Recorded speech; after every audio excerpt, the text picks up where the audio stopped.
Las historias del creepypasta, no apta para los sensibles.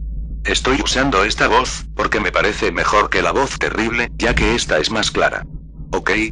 Gracias. El emulador de los sueños. Lo peor que hice en mi vida ocurrió hace 12 años, cuando tenía 16 años y vivía en Cleveland, Ohio. Fue en el principio del otoño, cuando las hojas estaban empezando a volverse naranjas y la temperatura empezaba a decaer, haciendo alusión al frío helado que estaba a pocos meses de distancia. La escuela acababa de empezar, pero toda la emoción de regresar y reunirse con los viejos amigos había sido reemplazada por la idea de que estábamos cautivos en un lugar que solo quería cargarnos de trabajo. Obviamente, mis amigos y yo estábamos dispuestos a hacer cualquier cosa con tal de recordar cuando no teníamos obligaciones, aquellos días de verano, libres de responsabilidades. A principios de ese año, cerca del fin del último año escolar, uno de mis amigos del trabajo McDonald's, que algunas personas piensan que es algo poco convincente, aunque la pasé bien allí, me había enseñado una técnica para morir con ayuda de un asistente, y regresara en pocos segundos. Funcionaba así: el individuo tomaría rápidamente 10 respiraciones profundas y largas, y en la 10ª cerraría sus ojos, apretando los párpados fuertemente, conteniendo la respiración tan firmemente como le sea posible, mientras cruzaba sus muñecas sobre el corazón. Entonces el asistente le daría a la persona un abrazo fuerte desde atrás, apretando las muñecas de la persona en el esternón. En cuestión de segundos, el individuo que contiene la respiración pierde la conciencia. El asistente debe mantenerse firme para que la persona no caiga rompiéndose el cráneo contra el piso. El efecto solo dura solo un segundo o dos, y no es parecido a ponerse en coma, pero parecía que hubieses estado fuera de tu cuerpo por horas, y cuando retomas la conciencia, la sensación de desorientación, de no saber dónde demonios estás o qué estás haciendo allí, es impresionante.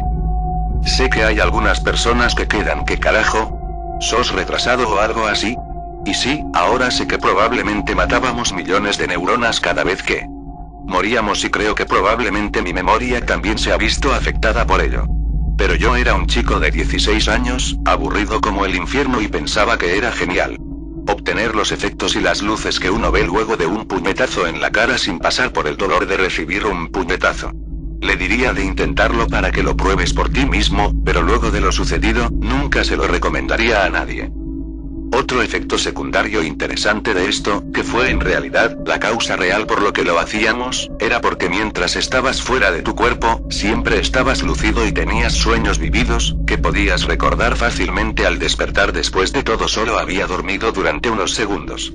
Éramos buenos chicos y nunca probaríamos drogas, así que para nosotros esto era lo que el LSD para un hombre pobre. Estas visiones o sueños estaban relacionadas de alguna forma a lo que estabas mirando justo antes de morir. Por ejemplo, una vez soñé que estaba escalando una montaña.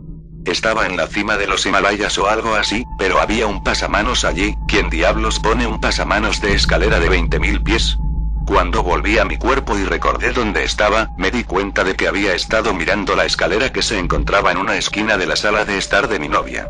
En otra ocasión, tuve una visión de Pedro Picapiedra sonriendo y levantando las manos delante de un mural con el logotipo de ERA, que es Educación a Resistencia del Abuso de Drogas, un programa en el cual policías enseñan a los niños en escuelas públicas sobre estos asuntos, y cuando volví a mi cuerpo me di cuenta que mi amigo Brett tenía el mismo logotipo en su camiseta.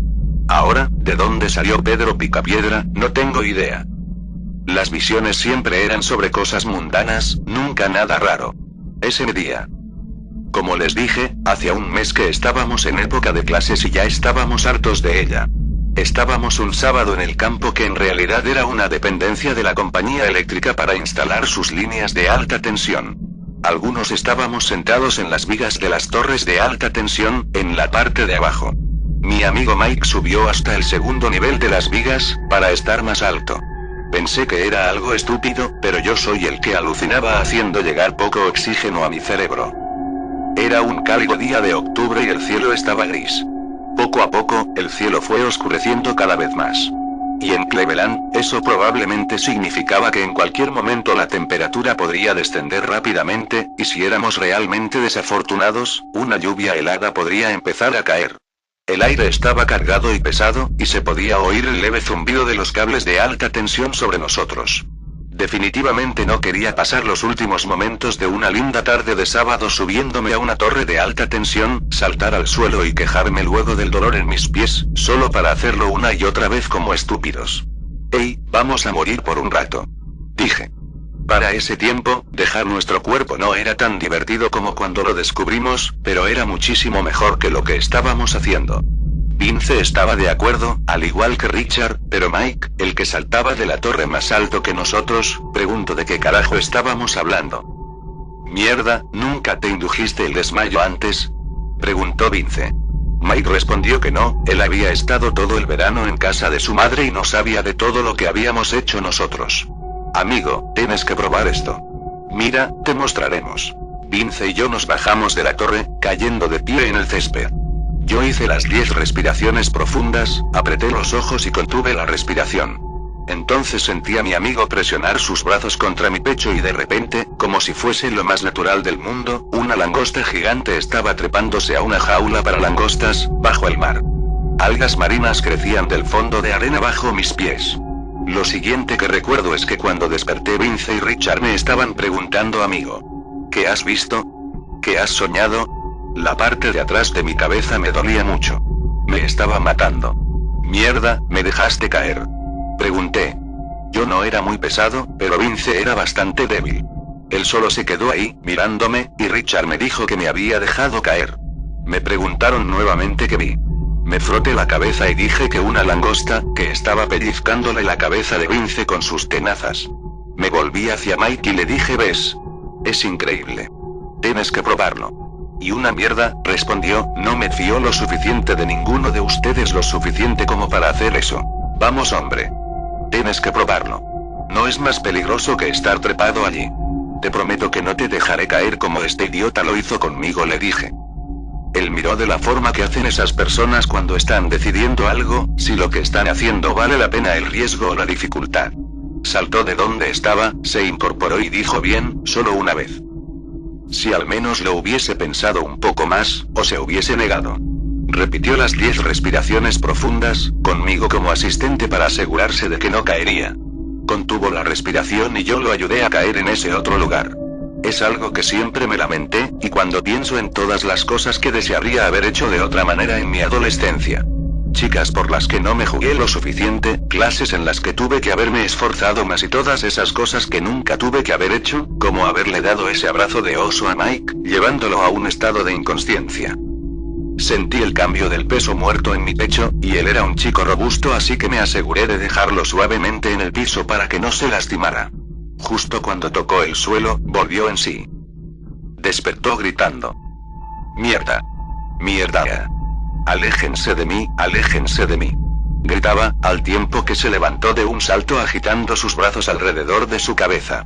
Todos saltamos para atrás, con miedo de ser golpeados por su frenesí. Pero más miedo, que casi me cago en los pantalones, más miedo tenía de lo que estaba viendo. Después de unos 5 segundos, el doble de lo que tardábamos generalmente en darnos cuenta de dónde estábamos y qué estábamos haciendo, él se tranquilizó. «Mierda, mierda, mierda», jadeaba. Respiraba con dificultad, tomando respiraciones profundas. Se quedó allí, encorvado, hasta que cayó de rodillas. De espaldas a nosotros, comenzó a mecerse, retorciendo las manos y murmurando: «Santa Madre de Dios, ¿qué demonios has visto?», dijo Vince. Pero Mike no respondía. Me acerqué lentamente y a medida que me acercaba, le escuchaba sollozar en silencio. Eso en nuestro mundo de machos es castigado con la muerte, pero por supuesto nadie dijo nada. Apoyó una mano en su hombro. Pero en cuanto lo toqué, dio un grito y saltó para atrás golpeándose la espalda con la torre. Se abrazó a la columna de la torre, mirándonos con ojos desorbitados, una mirada de temor absoluto. Pensaría quizás que éramos demonios del abismo del infierno. Si en algún momento pensé que estaba bromeando con nosotros, esa mirada me sacó de mis dudas. Eso y lo que sucedió después, claro. Ninguno dijo nada. A los 10 minutos, Mike se había tranquilizado lo suficiente para que Richard lo acompañara a su casa. La temperatura había decaído y comenzó a llover. Le dije a Vince que me iba a mi casa, y le dije que nos veíamos mañana. Siempre pasábamos los días lluviosos jugando Mortal Kombat en nuestro SNES, pero no dijo nada. Probablemente quería un tiempo a solas para reflexionar sobre lo que había pasado. Como yo. Al día siguiente fui a ver cómo estaba Mike, pero él y su familia se habían ido todo el día. Le pregunté más tarde cuándo se había ido, pero no me respondió. Creo que fue a un psiquiatra puesto que cuando lo vi nuevamente, el martes, parecía estar mejor. Me imagino que utiliza algún medicamento para los nervios, pero eso son solo conjeturas mías. Los días siguientes nos juntábamos normalmente con los chicos, pero Mike permanecía en silencio, sin decir que había visto. Hablábamos de cosas sin importancia. No fue hasta el sábado siguiente cuando contó lo que pasaba. Estábamos caminando por una calle tranquila del barrio, hacia el puente peatonal de madera que cruza el arroyo. Yo hablaba de una chica mayor que conocía, cuando de repente, mientras yo hablaba, él dijo: no voy a estar aquí mucho más tiempo. ¿Cómo? Dije yo.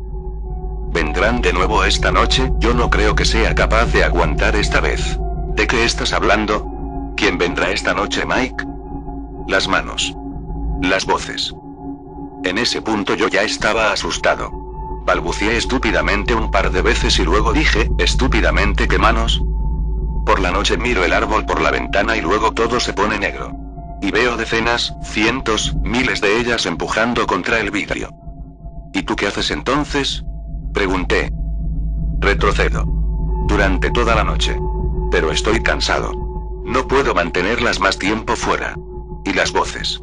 Las voces dicen que tengo que dejarlas entrar, voces de niños pequeños. Voces de niños pequeños y manos de niños pequeños. Él bajó la voz hasta ser un susurro, pero me di cuenta por lo que dijo luego, que estaba luchando para mantener el pánico. A veces, veo sus caras. Dijo con voz temblorosa. Lo acompañamos a su casa. Se detuvo en la puerta y finalmente levantando el rostro, me dijo: dile a Vince que puede quedarse con mi Nintendo. Él no tiene uno, y su madre no le comprará uno. Richard puede quedarse con mis CDs. Sé que a ustedes no les gustan, pero a él sí. Empecé a decirle algo pero se dio vuelta y entró en su casa. Me gustaría haber llamado a la puerta y ofrecerle quedarme con él. Pero teníamos 16 y los chicos de esa edad no lo hacían más. Me fui a mi casa. Dormí mal, asustado, escuchando cada crujido y gemido que hacía la casa, escuchando una multitud de niños. Generalmente dormía con las cortinas abiertas, pero esa noche, cerré todo. Al día siguiente, nos enteramos de que alguien había irrumpido en la casa de Mike. Vi un coche de policía en la entrada de su casa, y casi me muero cuando lo vi. Mis peores temores se confirmaron cuando me enteré que la ventana de Mike era la que había sido violada. Mike había desaparecido, y fue todo lo que nos dijeron. Nos hicieron muchas preguntas, y parecíamos más culpables que la mierda cuando decíamos que no sabíamos qué había pasado. Lo cual, no era del todo cierto. Ellos buscaban algún pervertido que haya secuestrado a Mike, pero no obtuvieron información de nosotros puesto que no teníamos nada que ver. Su foto aparecía en todos lados, y todavía lo están buscando. Cuando todo terminó, me fui a la biblioteca para investigar qué carajo había pasado, puesto que la internet no era tan eficiente en esa época. No encontré mucho. Lo más cercano que encontré fue algo que descubrí después, en mi clase de Historia Universal. Al parecer, los sacerdotes egipcios usualmente se encerraban a sí mismos en ataúdes el tiempo suficiente para morir, para luego ser resucitados y poder contar lo que vieron en el inframundo, mientras se hallaban muertos. Solo puedo pensar que por el clima, o por la electricidad en el aire, Mike pudo tener una experiencia más poderosa a la nuestra, ya que habíamos hecho eso cientos de veces y nada raro había pasado. Tal vez golpearme la cabeza me salvó de lo que él sufrió, no lo sé. Es algo que no terminamos de entender. A veces acordarme de todo esto, me hace temblar.